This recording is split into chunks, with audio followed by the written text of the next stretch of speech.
ቢቱ ስፕሪት ቦምብ ጣይ አውሮፕላን ነው የሚባለው። ተመልከቱ እዚህ ጋር እንዴት ነው ይሄ ስፕሪት ቦምብ? ብዙ ሰዎች ከስሙ ተነስተው እውነትም ስፕሪት የሚመስላቸው ሰዎች አሉ። የምርም ስፕሪት ወይም ደግሞ መንፈስ አድርገው የሚያስቡ ሰዎች አሉ። በእርግጥ የሚያደርጋቸው ነገሮችም ሁሉ የመንፈስ ስራዎች ናቸው። ማንኛውም የትኛውንም አየር ክልል ያለምንም ከልካይ ያለምንም ራዳር እይታ ዲቴክሽን ገብቶ እንደፈለገ ታርጌቶቹን መጥቶ መውጣት ስለሚችል ልክ ስሙም ስፒሪት ስለሚል ሰዎች እንደ መንፈስ ነው የሚቆጥሩት፣ ግን መንፈስ አይደለም። it is just a finest level of engineering የኢንጂነሪንግ ውጤት ነው። በጣም የረቀቀ ቴክኖሎጂ ነው፣ ፋይን የሆነ ቴክኖሎጂ ነው እንጂ መንፈስ አይደለም። እንዴት መሰላችሁ? በመጀመሪያ በራዳር ላለመታየት መጀመሪያ ራዳሩ የሚለየው ምንድን ነው? ሼፕ ነው። የኦብጀክቱ ሼፕ ወሳኝ ነው። የኦብጀክቱ ከለር ማቴሪያል ወሳኝ ነው። እነዚህ ነገሮች ላይ ነው ዲፔንድ የሚሆነው ራዳር። በራዳር የመለየት ዲቴክት የመደረግ ጉዳይና ከራዳር ውጪ ለመሆን ምንድነው መሆን ያለበት? ለምሳሌ የሆነ ነገር እኔ እንደዚህ አይነት ፍላት ሰርፌስ ላይ እንደዚህ ቢወረውር ቀጥታ ወደ ወረወረው ሰው ተመልሶ ነው የሚመጣው። ነገር ግን እንደዚህ አይነት ሼፕ ባለው ድቡልቡል ወይም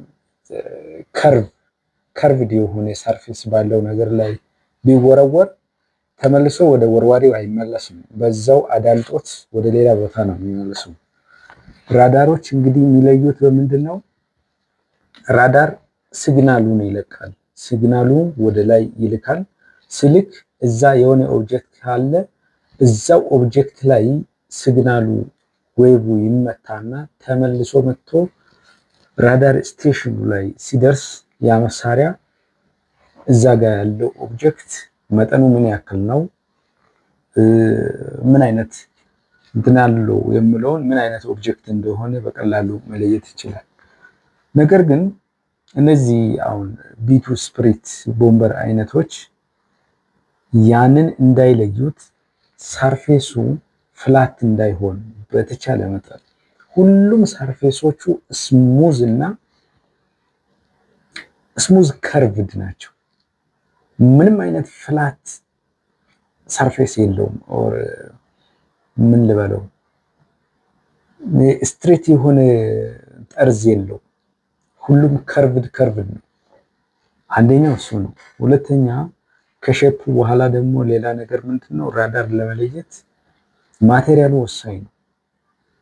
አሁን እነዚህ ቦምቦች ይሄ ቢቱ ስፕሪት ቦምብ የተሰራበት ማቴሪያል ከውስጥ በኩል ያሉት በቀላሉ ሊለዩ የሚችሉ አይነት መሳሪያዎች ናቸው። ለምሳሌ ኢንጂኖች፣ ኢንጂን ፓርት፣ እሱ የሚሸከማቸው ሚሳይሎች ምናምን ዲቴክት ሊደረጉ የሚችሉ ናቸው። ግን ከውጭ በኩል በክንፍ ከበር የተደረጉ ናቸው። እነዚህ በሙሉ በክንፉ ነው የተቀበሩት፣ በክንፉ ውስጥ ነው የተቀበሩት፣ ከውጭ አይታዩም። እና ክንፉ ደግሞ የተሰራበት ማቴሪያል ወደሱ የመጣው ራዳር ሲግናሉን እንዳለ ኦብዘርቭ አድርጎ እዛው የሚያስቀር እንጂ ወደ ላኪው ስቴሽን የማይመልስ ነው።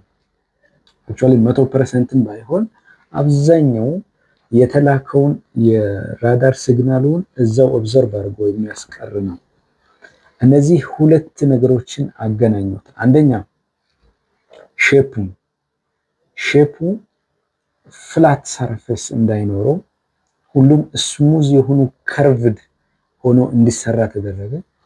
ሁለተኛ ማቴሪያሉን ደግሞ ዲቴክት የማይደረግ ማቴሪያል፣ ኦልሞስት ዲቴክት ለማድረግ አስቸጋሪ የሆነ ማቴሪያል ኦብዘርቭ አድርጎ የሚያስቀር ማቴሪያል ተጠቀሙበት። ከዛ እነዚህ ኢንጂኖቹን ከውስጥ ቀበሩ፣ ከዛው ከማቴሪያሉ ውስጥ ቀብረው ሰሩት። ሰው በዚህ አይነት መልኩ ነው። በእርግጥ በአሁኑ ሰዓት ኢራን አየር ክልል ጥሶ እየገባ ያለው ቢቱ ስፕሪት ቦምበር አውሮፕላን ብቻ እንዳልሆነ ግልጽ ነው። የእስራኤል ኤርክራፍትም እንደፈለገ እየተመላለሰበት ነው። እሱ ደግሞ ተጨማሪ ነገር አለው። ምንድነው? መጀመሪያ የሚመቱት የራዳር ስቴሽኑ ነው።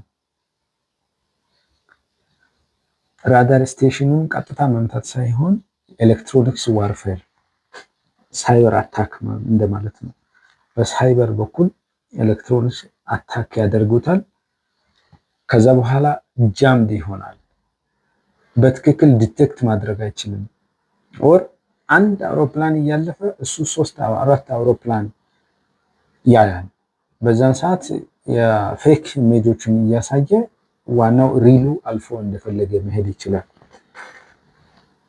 ስለዚህ በጣም የረቀቀ ቴክኖሎጂ ነው ተጠቅመው እነዚህ መሳሪያዎችን የሰሩት እና ከዛም የተነሳ መንፈስ ነው የሆነባቸው። በአሁኑ ሰዓት ቴክኖሎጂ ነው ዋናው። ጦርነቱንም ሆነ የትኛውንም ኢኮኖሚውም ቢሆን የትኛውንም ቴክኖሎጂ ነው አሁን እየመራ ያለው። ቴክኖሎጂ እና እውቀት ናቸው እየመሩ ያሉት።